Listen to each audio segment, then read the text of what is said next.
दोस्तों नमस्कार, मैं उमेश गौतम, समग्र प्रदेश समाचार से।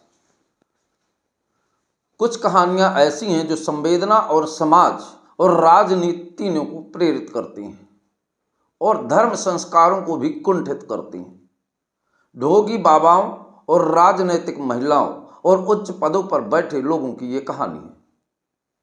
पूरे देश को शर्मसार किया है।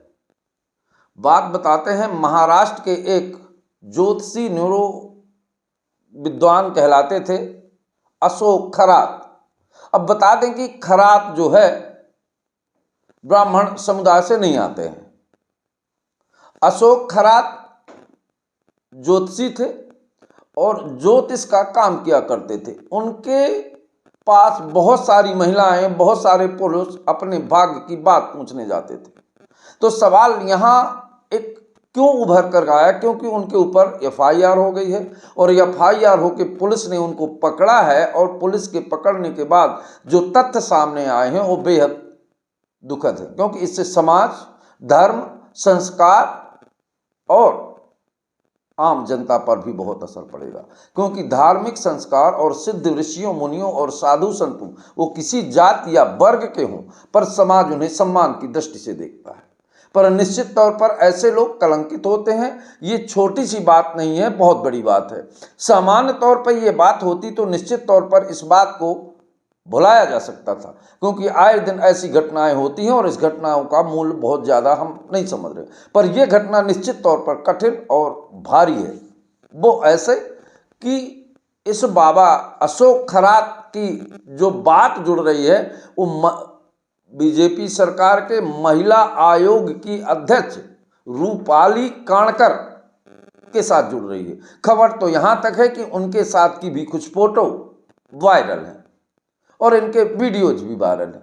बात इसलिए बड़ी हो गई क्योंकि रूपाली काणकर की जिम्मेदारी महिलाओं के सुरक्षा को लेकर थी और जिसके अंदर महिलाओं की सुरक्षा की जवाबदारी है, वही महिला बाबाओं के शोषण का शिकार हो और लोगों से ना बताए, अपनी इच्छा से ऐसे कार्यों में संलग्न रहे, तो निश्चित रूप पर इस समाज के लिए कलंक है। और मुझे दुख तो ये बात का भी होता है कि ऐसी महिलाएं जब लौट कर अपने परिवार और बच्चों के समाज के बीच जाती होंगी तो किस चेहरे से अपनी बात को रखती होंगी।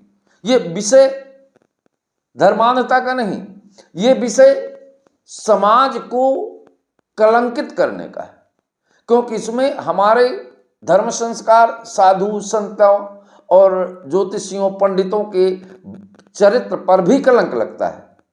और ये लगना भी चाहिए। जिन संतों के ऊपर, जिन पंडितों के ऊपर, जिन गुरुजनों के ऊपर पूरे समाज को संस्कार से समन्वित कर धर्म के राह पर चलने की जिम्मेदारी है, अगर वो इस अनैतिक कर्म में संलग्न है तो निश्चित भयावह सजा के हकदार है। बात करते हैं एक महिला का। एक महिला जो है ज्योतिषी जी के पास जाती है और ज्योतिषी जी उसे इस बात की धमकी देते हैं कि तुम्हारे ग्रह नक्षत्रों में तुम्हारी पति की मौत लिखी। जो कहानी एफआईआर और सूत्रों से जानकारी प्राप्त हो रही है, उसके आधार पर उस महिला को बुलाते हैं और महिला को पूजा पाठ प्रसाद के नाम पर कुछ ऐसा खिलाते हैं और उसके बाद कई बार, 50 बार शारीरिक संबंध बनाते हैं। उसके बाद उस महिला ने कुछ दिन बाद, इस घटना के बाद रिपोर्ट की और पुलिस अलर्ट हो गई। पुलिस अलर्ट, उसके दरवाजे पे चोर चोर का हल्ला करके पुलिस अटेंडम उनके बेडरूम तक पहुंच गई। और खबर तो यहाँ तक कि बेडरूम से कुछ ऐसे साक्ष्य मिले हैं जो कई महिलाओं से संबंध बनाने के साक्ष्य हैं। पर सवाल महिलाओं से संबंध बनाना, महिलाओं से घटनाक्रम करना, ये तो अलग बात है। पर एक बात और है, अगर आप देखेंगे कोई भी धार्मिक संस्थान हो तो महिलाओं की मात्रा उसमें ज़्यादा रहती है, क्योंकि अंधविश्वास और बगैर कुछ कार्य किए लोलुपता के कारण ये फंसती हैं। एक बात बता दें, पंखा भले ही हवा देता है पर जब तक उसे डुलाए नहीं तो हवा नहीं मिलती है। तो इस बात को समझ लीजिए। जो ये चाहते हैं कि ऐसे लोगों के पास जाके हम अपनी मनोकामनाएं पूर्ण कर सकते हैं, तो इसीलिए ऐसी फंसती है। पर दुख इस बात का है कि भाजपा जैसी सनातनी सरकार महाराष्ट्र में जो सनातन और धर्म और संस्कारों की बात करती है, उसकी सत्ता में शासित राज्य में महिला आयोग की प्रमुख रूपाली ऐसे कृत्यों में लिप्त हैं तो निश्चित पूरे देश के लिए कलंक की बात। ऐसे लोग राजनीति से प्रेरित होकर बड़े बड़े पद पर बैठे हैं, ये समाज की महिलाओं का क्या उद्धार करती रही होंगी।